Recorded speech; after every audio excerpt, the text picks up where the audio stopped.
This is Ask Anastasia, and we're gonna talk today about Section 8 voucher, and I'm continuing my series about how to get Section 8 approval, how to start renting your house to Section 8 voucher holders. If it's the first time for you in my channel, I'm talking about real estate investing, passive income, credit repair, money, financial, all this fun stuff. So if you're interested, please subscribe so you're not gonna miss my videos. I'm posting every day right now.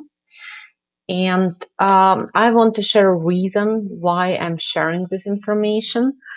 Um, I'm working with a lot of people who are also landlords, in Cincinnati, and it's really painful to see how much money they're losing just trying to rent to regular tenants, to people who are paying cash tenants, they're calling them. And difference between renting to Section 8 tenants and cash paying tenants, it can be significant. And especially right now during this coronavirus, I know so many people are losing their jobs, and they just cannot pay their rent. When you're renting to Section 8, you don't have this problem, money getting deposited to your bank account every month of the 5th. So if it's your first time on my channel and you miss steps 1 to 6, please look above. I'm gonna put a card on the top of the video and you can just get back and watch this video first. Or you can click on Ask Anastasia, where it has my pictures. It's in description below. Go to the playlist and look for Section 8, all what you need to know. I highly recommend you to watch step 1 to 3 and then 4 to 6 before you watch this video. So let's get to it. So step number 7 is gonna be fill out RTA.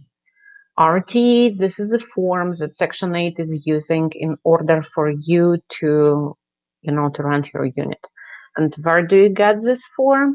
This is, I put the link here. You can write it down or I'm gonna put it below in description.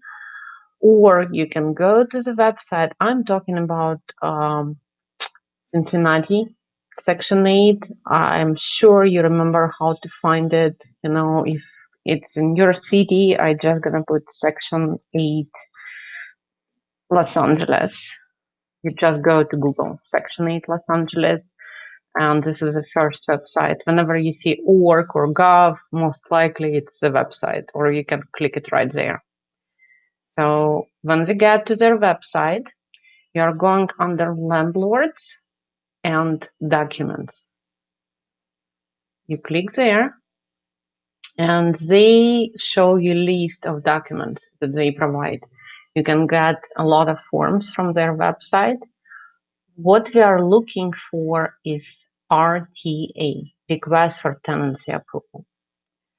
And I'm going to show you step by step how to fill out this document. It's 22 pages long, but it's going to take you like 15-20 minutes to fill it out. So let's start. In the beginning, they give you some general information, what time you can drop it. And right now, because of this virus and shutdown, you need to fill it out and email it or fax it. You cannot drop it. Usually when you drop RTA, you just wait at Section 8 office. Sometimes it can be 1 hour, sometimes it can be 3 hours, and they give you answer immediately for how much your tenant going to be approved, and you decide if you want to take it or not. Right now, it's a little different. But let's get to the RTA.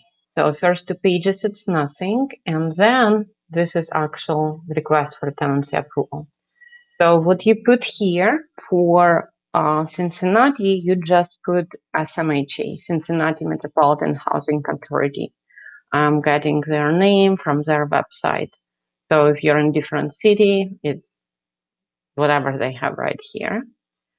Here you put address of your unit. Let's put 123 Main Street. Please put your address. Don't put this address.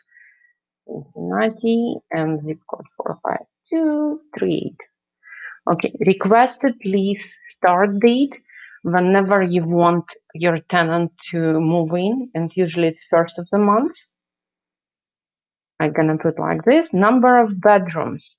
Number of bedrooms. I'm not sure if I talk about it, but sometimes I'm renting my 3-bedroom house as a 4-bedroom. How it's work? If person is coming and they have, like, you advertise your unit and you advertise it as 3-bedroom, and person is coming and they are in love with the house, but they have 4-bedroom voucher and they want to move in. So what you would put here, 4 bedrooms. The difference in the rent amount, it's huge. Okay. If you look in 3-bedroom, maximum they're paying it's 1,300. It's for rent and utilities, but for 4-bedroom, it's almost $200 more. Okay, so I'm gonna talk about this more, explaining you how it's working, but for now, let's just stick with 4-bedroom. Year constructed, you can always go to Zillow.com. You enter address of the property and you're gonna see when it was constructed. Here it's very old houses. Proposed rent, I usually go with the highest possible. So if here they're allowing 1498 for 4-bedroom, I'm gonna put 1498. Okay. If it's gonna be lower, they can always get back to you and say, sorry, we cannot pay this amount, we're gonna pay you 1250. But if you're gonna ask for 1250 and they can even pay you more, they're not gonna give you more. So it's important. Security deposit. Usually what I do with my tenants, I'm asking for the same amount of money as a first month's rent. As a first month, if I put here 1498, I'm gonna put here 1500. I do not allow people to move in with low security deposit because it doesn't give them reason why they should leave your unit clean and nice, and don't leave their stuff there. If you ask for security deposit for $200, they don't care if they are not going to get this money back. All right. So I always put it like high security deposit, as high as you can collect. Date unit available for inspection. Today is June 1st. Okay. So, and let's assume I'm going to Section 8 today. So I'm gonna put that unit is available for inspection today. Okay. Don't go to submit RTA and put here 15. If today is June, you're going there, don't put June 15 because they're not going to accept your application if it's express, if you want them to move fast on it. Just put the date, today date, even if it's your unit, it's not ready yet. It usually takes them 7 to 10 days for inspection. So don't worry about it for now. Structure type, whatever you have, single family, it's a house, duplex, townhouse, apartment building, you choose whatever is here. This is, I never put anything here. Here, what you need to do is to indicate what is heating. If your heater, it's gas, you press gas. If it's electric, you press electric. What I do, I usually put who is paying, and for electric, I usually put tenant is paying. Okay. Water heating, let's say electric. Tenant is paying. For water, sewer, and trash, I'm usually putting owner is paying. Reason why, in Cincinnati, no matter who is responsible per contract for paying of water, sewer, it's still gonna fall on you as the owner. So we can have this discussion later. If you guys gonna have questions, I can explain deeper. I just found it's easier for me to put that owner is paying, especially because if you're gonna get back here, you see on form, let's say that I have a single family detached normal house and it's a 4-bedroom. So we can scroll down and see that for water, for a 4-bedroom, you see for water they're paying $60, for sewer 88, and trash collection 32. So when we're gonna get back to these payments, you remember I was telling you about this contract rent plus utilities. So if you're talking about 4-bedroom, this amount is included. It's like if you're gonna say you're not gonna pay for it, they're gonna pay this money to the tenant to pay for water, sewer, and trash. And if tenant decide not to pay for it, it's still gonna be on you. So it's your decision, whatever you decide. But I always put this way. Then okay, other electric. Sorry, it's gonna be tenant, owner, owner, owner. And for air conditioning, even if you have air conditioner, I put tenant is paying for it. Usually I'm not filling out online, I'm doing by pen. I just gonna write here NA, like I don't want if my air conditioner unit breaks. To fix it, it's cost ton of money. So I'm just putting that it's none. They pay like $10 per month for it. It's not worth it. Next one, refrigerator. We do not provide refrigerator, and I do not recommend that you provide a refrigerator. Section 8, again, we are coming here. I'm not sure. Yep. You see how much they pay for refrigerator? $5 per month. Okay. And from my experience, you usually don't put a brand new refrigerator there. You buy a used one, and it's tend to break. And just to call somebody to fix it, it's $75 minimum. And then to fix it, it's another $200. So what I'm telling, like we do not provide refrigerator, you buy your own. So if something happens, it's not coming back to you. Range we do provide, but from my experience, 5 years, we have one time we have to change the range. Other than this, it was not a problem. Here, what you do here, next page, right? I highly recommend you to find comps.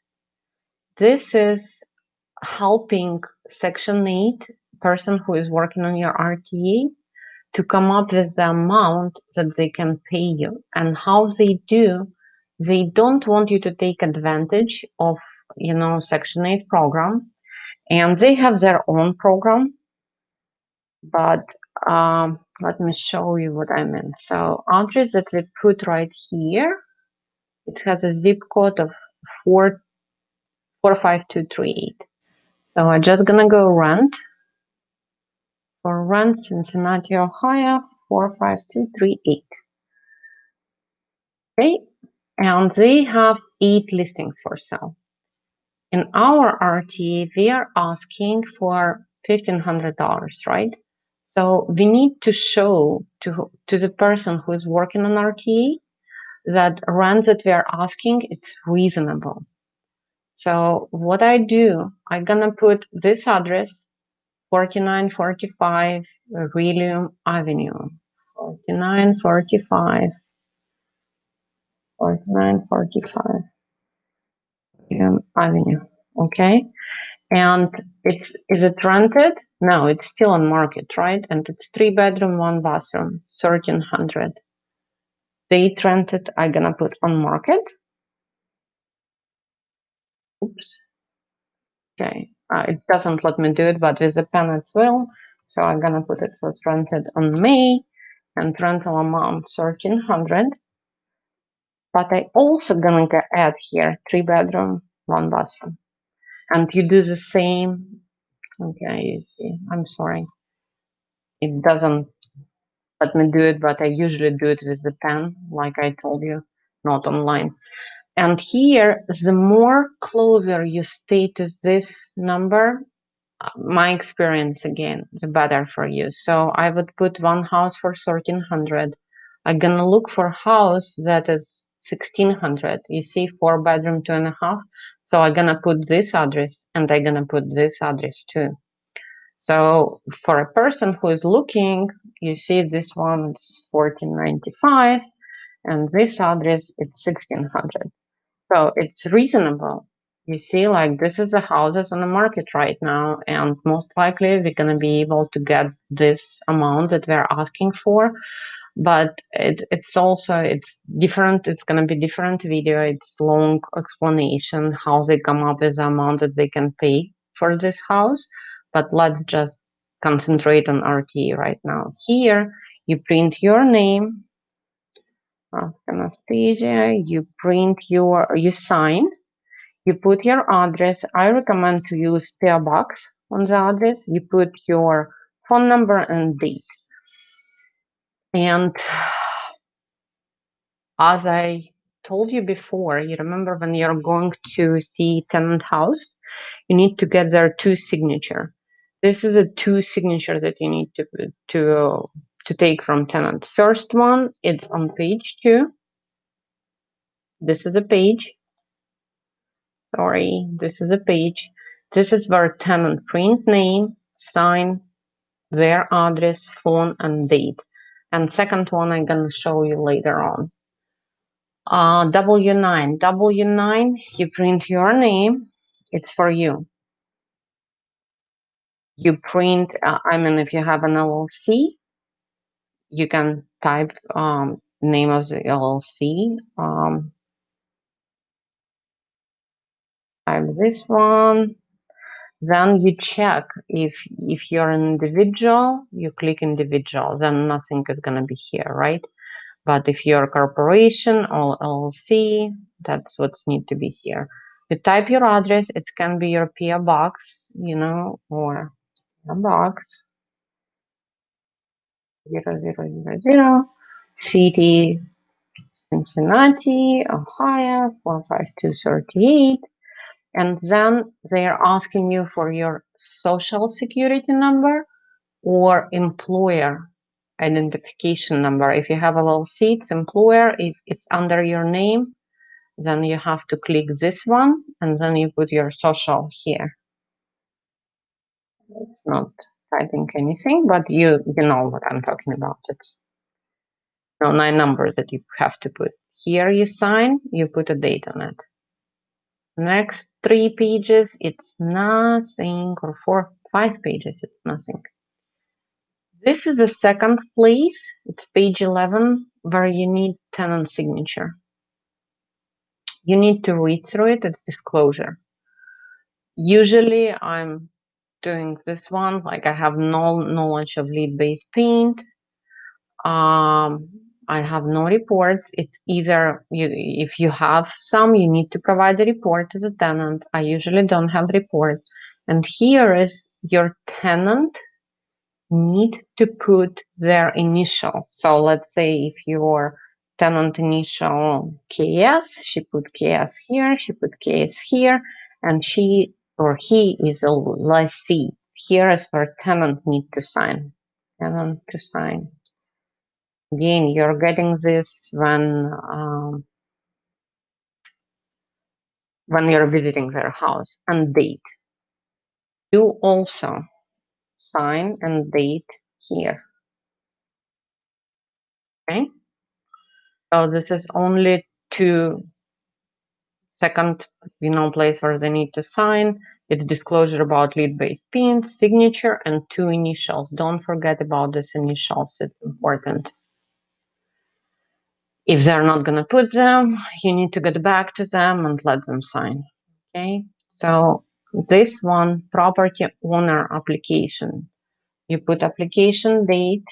I'm going to put today's date. Here you put if you are owner of the property. If you don't have any company, you just put your name. If you have your company, you put your company name here, Rent LLC. Here, pay attention to this. PO box is not acceptable for street address. You cannot put a PO box here. It's going to Section 8 only. Your tenants will never see this, and you cannot put PO box. My RTA have been returned because I put PO box here, so you need to give them address. Not address of the property, address where you live. Okay, if you live in different state, it's fine. Just put your address here. Phone number, I usually put phone number and email address. That's it. Here, you do the same. You copy whatever you put here.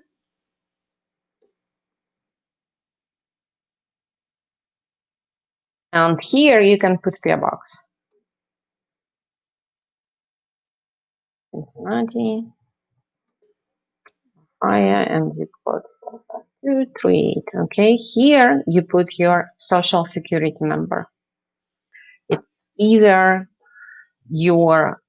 if it's corporation, you put federal tax ID number or your social security number. Okay, 000. Oops. Done. Here you have to indicate what kind of, if you own house in your own name, it's sole proprietorship. If it's partnership, you click partnership. If it's LLC, you click LLC. And they are asking, you see, if you are a sole proprietorship, you need to attach a copy of owner photo ID. So you need to make a copy of your ID and submit it with RTA. If you have an LLC, you need to submit federal tax form 1065 or partnership agreement. It's need to be attached to this one, to the RTA when you are submitting. If you have a partnership or corporation, you need to leave the names of all officers. You need to leave them right there. Okay. And we are going this page. It's not for you. It's for Section 8 to work on. Property owner certification. Here you put your name, you put date, and you put address of the property. Okay. All this and each, whatever it's highlighted, you need to put your initials. Okay. Don't miss one. Again, this was a couple times when I was missing. You need to read through all this. Don't just initial something that you didn't read, okay? You cannot lease to the relatives. Let's say like your grandma is having Section 8 voucher and you just rented to her. That's not right. You cannot do this.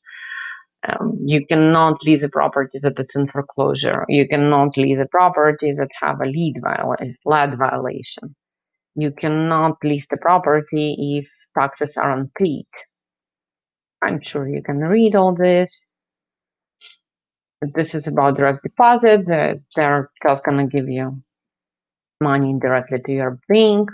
It's your responsibility. If you come to the unit and it's vacant, notify them immediately.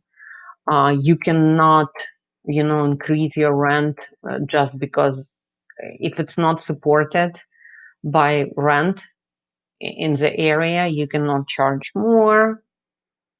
Sorry. Okay. Okay. Sign,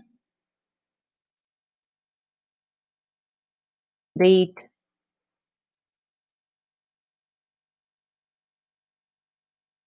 Next, property manager authorization. If you're doing management yourself, you don't need to do anything on this page. You just cross it out, put big NA here, you're done. If you have a property manager, you need to fill out this information. So you type the address, Main Street. You need to print tenant's name on this time. when you visit tenant home, you ask them to sign RTA in these two places, and then you ask them for a copy of their ID and social security. So you have their name. Let's put it this way. Here, you type the name of the owner. If you're the owner, you type your name. Write your name. And you put property manager name right here. So if, let's say, Maria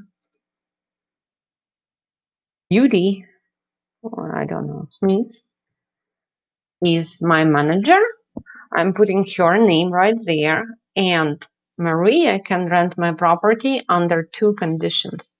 First, she needs to be either real estate broker, and broker need to sign and put their license, or real estate agent, and for them, they have to put their name here and their ID, and also broker name and broker ID. Or it can be that property manager is an employee of the owner. Employee of the owner, it means that he's working for you. You're paying them salary every month. This is only two conditions under which you can have property manager. So when you're hiring a property manager, be really careful with it.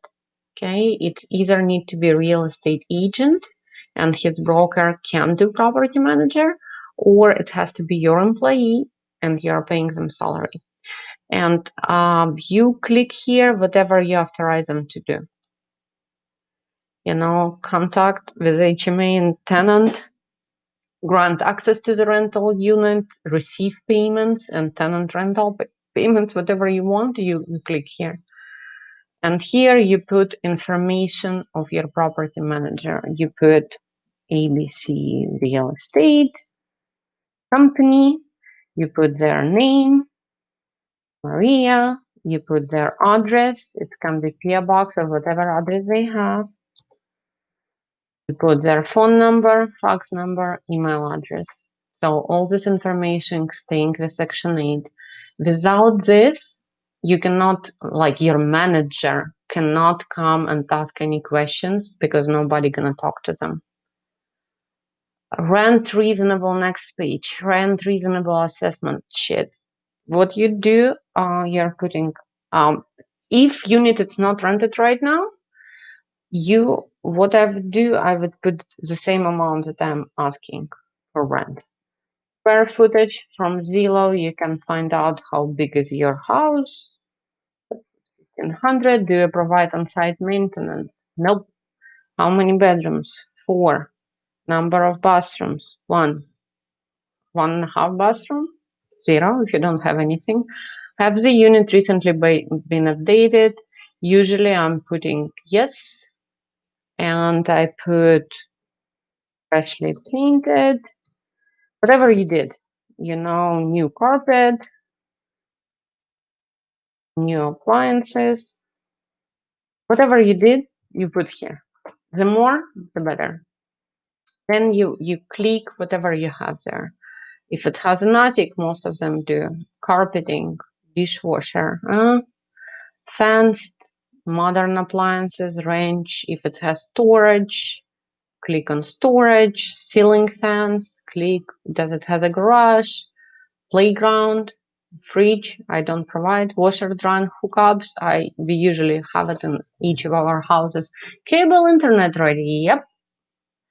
Laundry, pool, window AC, don't click here because if you give them window AC unit for free and then you know it's break, they can get back to you and say you have to provide it. So don't click here. Property owner signature and today's date.